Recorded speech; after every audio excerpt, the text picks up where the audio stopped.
What's up?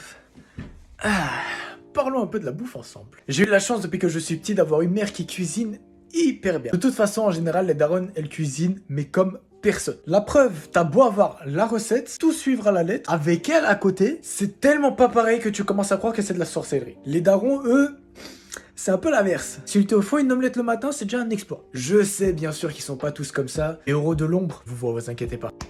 Pour revenir à la bouffe, en termes de dinguerie, on va pas se mentir, on est clairement servi. Hein. Pizza, pâtes, sushi, c'est carrément dangereux à force. Hein. Le meilleur en vrai de vrai, c'est de visiter un pays et de goûter chaque spécialité et voir ce que ça fait exactement à ton corps. Par exemple, la bouffe asiatique, tu ressors qu'en roulant. Français, t'as encore faim, pas besoin de vous faire un dessin. Belge, t'as encore une petite moule coincée entre les dents là. Et mexicain, une légère envie de défoncer tes toilettes. Faut aussi parler des gens qui mélangent le sucré et le salé. Pour moi, ça passe pas, il y a des limites. Avec votre palais bizarre qui a même pas été mis à jour. Là. Le confiture fromage, pizza à l'ananas, ça, le fait que vous y aimez ça, c'est un mystère. Et surtout, à ce qui paraît, l'estomac il galère à digérer ça. T'avales du plomb, ça passe plus facilement. Ah oui, encore une chose, le popcorn c'est salé. Pas autrement. Truc avec du caramel, du sucre, je sais pas quoi là, c'est pas du vrai popcorn. Celui qui me dit le contraire, attention, Dieu te voit. Et là, il est en train de forcer des sourcils. D'ailleurs, je voulais vous dire à toutes les personnes qui s'abonnent, qui like, qui commentent, vraiment, vous là, je vous oublie pas. D'ailleurs, entre nous, n'oublie pas de t'abonner. Comme ça, la prochaine fois que tu mangeras dans un resto, t'auras 50% de réduction parce que t'es trop BG.